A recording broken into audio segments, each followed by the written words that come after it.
Welcome back to the Grateful Living podcast. I'm Talisha, a holistic massage therapist, EFT practitioner, and someone who knows firsthand how heavy it feels to carry the good girl wound. Today we're talking about people-pleasing, perfectionism, and the pressure to always be the nice one. But more importantly, why your nervous system may be keeping you there and how you can begin to heal. For so much of my life, I lived as the good girl. You know, the one that always said yes, even though I wanted to say no. I held my breath in places where I didn't feel safe because speaking up felt dangerous. I carried other people's emotions, helping them regulate while completely abandoning my own. I bent over backwards and burnt myself out trying to please people because I wanted to be liked, loved, and accepted. I was the ultimate good girl.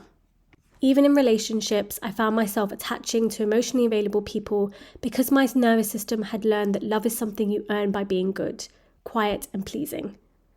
And that pattern didn't just show up in love, it showed up in money too. My body remembered scarcity, so I overworked, overgave, and exhausted myself thinking if I just did more, safety and abundance would finally arrive. What I've come to learn is that this good girl behavior isn't a flaw. It's a nervous system response. When faced with threat, our bodies don't just fight, flight, or freeze, they can also fawn. Fawning is when we appease, please, and make ourselves agreeable to avoid conflict and keep ourselves safe. For so many women, fawning became our survival strategy. Society rewarded us for being good, quiet, polite, selfless.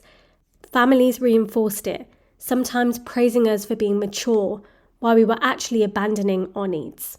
And over time, our nervous system hardwired that pattern. If I keep everyone else happy, maybe I'll be safe. The research backs this up. Studies on trauma and the nervous system show that chronic self-abandonment, always putting others first, is linked to higher stress, anxiety, and even physical health issues. The body literally pays the price of being good. So let's explore how the good girl wound shows up today. So how does it look in everyday life? You say yes when your whole body is screaming no. You apologize for things that aren't your fault. You work twice as hard just to prove your worth. You feel guilty for resting or lazy when you're not productive. And deep down, resentment builds because you're giving from an empty cup.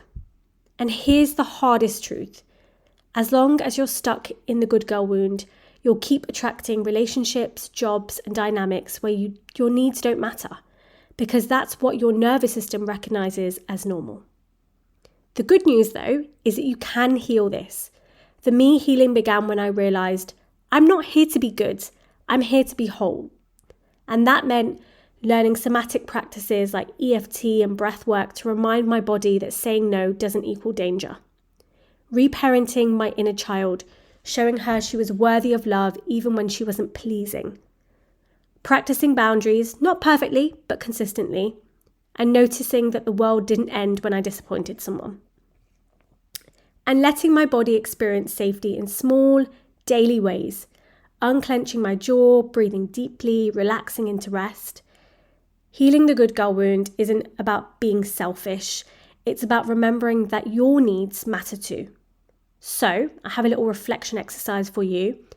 I want to ask you, where in your life are you still abandoning yourself to be good? What would it feel like to take up space without apology? Your nervous system might resist at first, but with time and practice, you can teach your body that safety doesn't come from self-abandonment. It comes from self-trust.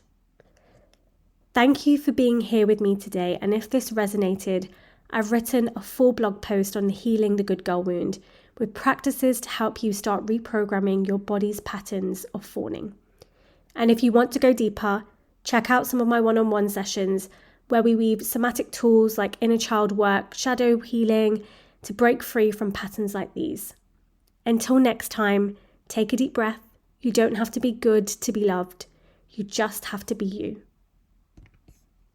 Thank you for listening to today's episode. Don't forget to follow us on Instagram at _the_grateful_living.